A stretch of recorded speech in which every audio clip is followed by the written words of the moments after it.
2022년 4월 20일 수요일 새벽기도에 오신 모든 성도님들 주님의 이름으로 환영합니다. 오늘 함께 나눌 말씀은 신약성경 요한복음 21장 15절에서 25절 말씀입니다. 요한복음 21장 15절에서 25절 말씀입니다. 제가 봉독하겠습니다. 그들이 조반 먹은 후에 예수께서 시몬 베드로에게 이르시되 요한의 아들 시몬아 내가 이 사람들보다 나를 더 사랑하느냐 하시니 이르되 주님 그러하나이다. 내가 주님을 사랑하는 줄 주님께서 아시나이다.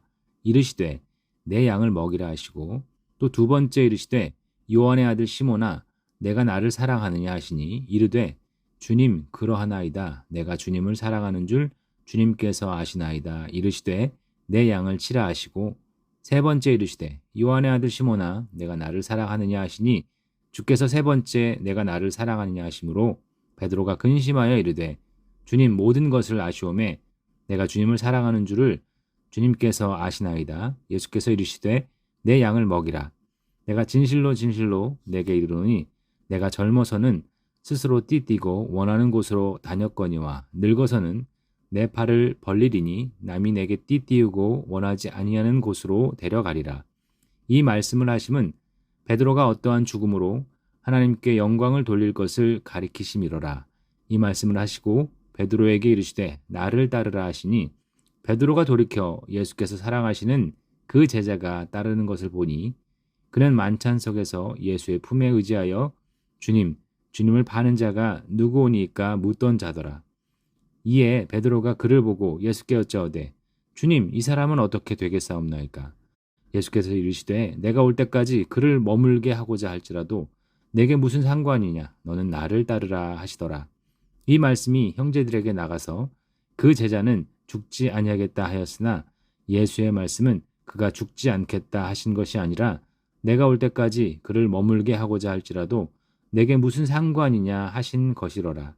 이 일들을 증언하고 이 일들을 기록한 제자가 이 사람이라. 우리는 그의 증언이 참된 줄 아노라. 예수께서 행하신 일이 이외에도 많으니 만일 낱낱이 기록된다면 이 세상이라도 이 기록된 책을 두기에 부족할 줄 아노라. 아멘. 예수님께서 부활하시고 여러 사람을 만나시면서 참 많은 일들이 있었지만 베드로를 만나신 오늘 사건은 가장 인상적이며 우리에게 큰 울림을 주는 사건이라고 할 수 있습니다.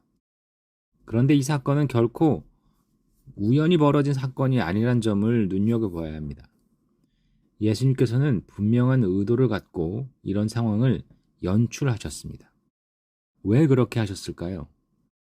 이제 곧 예수님은 제자들 곁을 떠나실 것이었기 때문이기도 하고 남겨지게 될 제자들을 격려하시고 다시 그들을 세우기 위함이었기 때문입니다. 제자들은 예수님의 부활을 목격했지만 아직 여러모로 혼란스럽고 준비되지 않은 상황이었습니다. 그 중에 가장 시리에 빠져 있었을 베드로는 더욱이 큰 위로와 격려 그리고 큰 도전이 필요했습니다. 오늘 사건에서 예수님께서 베드로 개인에게 주신 말씀은 그에게 큰 격려와 도전이 되었겠지만 사실 모든 제자들이 함께할 수 있는 예수님께서 모든 제자들에게 함께 해주시는 그런 메시지가 담겨 있습니다. 이 일의 배경이 되는 사건은 예수님이 죽으시기 전 3번 예수님을 부인한 베드로의 개인적 경험이었습니다. 3번의 부인을 상기시키기 위해서 예수님은 베드로에게 3번 같은 질문을 하셨습니다. 그 3번의 물음은 공히 네가 나를 사랑하느냐였습니다.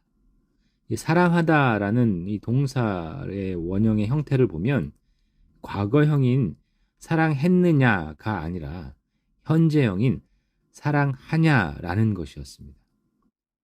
베드로의 과거 잘못을 들춰내서 그를 혼내시고 면박 주려는 의도가 아니었다는 것이죠. 과거는 용서하고 지금 그리고 앞으로 어떻게 예수님을 대할 것인지를 묻고 계신 것이었습니다. 매우 짧은 질문이었지만 이 질문만으로도 베드로는 큰 위로를 얻었을 것입니다. 과거는 묻지 않으시고 지금 그리고 앞으로 사랑하고 사랑할 것인지를 물으시니 말입니다. 그렇다고 과거의 일이 완전히 사라지는 것은 아닙니다. 하지만 주님은 우리가 그 과거의 잘못에 매여 한 걸음도 주님 앞으로 나아가지 못하는 그런 어리석고 안타까운 상황이 우리가 놓이기를 바라지 않으십니다. 지금 나를 사랑하느냐고 우리에게도 물으시는 주님께 감사하며 그분께 사랑으로 한 걸음 더 나아가는 귀한 성도들 되시기를 바랍니다. 예수님께서 베드로에게 주신 인생 사명은 주님의 양을 먹이는 일이었습니다. 당연히 우리 모두에게도 주신 사명이기도 합니다. 우리도 누군가의 목양과 돌봄으로 지금까지 성장했습니다. 우리 다음 세대도 우리의 목양으로 성장할 것입니다. 이 귀한 사명 정말 잘 감당해내는 우리 모두가 되기를 간절히 소망합니다. 그런데 예수님께서는 베드로가 원하는 방식이 아니라 주님이 원하는 방식으로 하게 될 것이라 하셨습니다. 내가 높아지거나 내 유익을 취하는 방식은 원하지 않으시고 주님이 영광 받으시고 주님만을 높이는 방식으로 이끄신다고 하셨습니다. 하지만 우리가 원하는 방식으로 가게 되면 베드로가 보여줬던 것처럼 옆에 있는 사람이 더 잘 되는지 그것에만 관심 갖게 되어서 정작 내가 주님 제자답게 살아가는 것을 온전히 감당하지 못하게 될 것입니다. 우리를 통해서든지 아니면 옆 사람을 통해서든지 오직 주님의 영광이 드러난다면 옆 사람이 나보다 더 큰 유익을 누려도 또 혹은 그렇지 않다 아무 상관없게 될 것입니다. 예수님께서도 단호하게 이렇게 우리에게 말씀하십니다. 옆 사람이 어떻게 되든지 그게 무슨 상관이냐? 너는 그저 나를 따르라고 하셨습니다. 남이 아니라 자기 자신이 정말 주님의 참 제자답게 살아가고 있는지 그것에 집중하라 하신 것입니다. 우리가 해야 할 일, 우리가 되어야 할 모습으로 담담하게 살아가고 있는지를 우리는 잘 살펴야 합니다. 그런 귀한 성도들이 되기를 간절히 소망합니다. 마지막으로 요한복음 마지막 구절을 통해서 우린 또 귀한 메시지를 확인해야 합니다. 우리가 신앙생활을 하다 보면 삼위 하나님과 그 나라에 대해 더 많고 더 구체적이고 더 확실한 증거들이 있기를 바랍니다.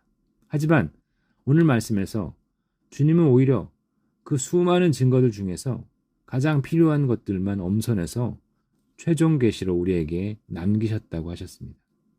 지금 우리에게 주신 계시만으로도 하나님과 그 나라에 대해 충분히 잘 알 수 있다고 하신 것입니다. 이미 우리에게 주신 이 참되고 충분한 증거인 계시의 말씀을 더욱 장념하며 그 말씀을 더 잘 보고 우리의 믿음이 자라도록 우리 함께 기도해야 할 줄 압니다. 우리 모두가 그런 귀한 신앙으로 서기를 주님의 이름으로 축원합니다. 기도하시겠습니다. 존귀하신 하나님 아버지, 우리가 주님을 배신해도 우리를 버리지 않으시고 먼저 다가오셔서 위로해 주시고 세워주시는 하나님 감사합니다. 하지만 우리는 주님의 내가 나를 사랑하느냐라는 질문에 답해야만 합니다. 다시 배신의 길을 답하지 않고 오직 주님만 사랑하는 그 길을 답하는 성도들이 되게 하여 주시옵소서. 지금 우리의 진실한 모습으로 주님을 사랑하게 하여 주시옵소서. 참 제자가 없으며 참 제자의 사랑이 없는 이때에 주님 오시는 그날까지 온전히 주님만 사랑하는 제자들, 주의 말씀만 의지하여 승리하는 제자들이 되게 하여 주시옵소서. 이 모든 것을 감사드리며 예수 그리스도의 이름으로 기도드릴 때 우리 구주 예수 그리스도의 은혜와 하나님 아버지의 사랑하심과 성령 하나님의 감화 감동 교통하심이 사랑하는 우리 모든 성도들 머리 위에 영원토록 함께 하실지어다. 아멘.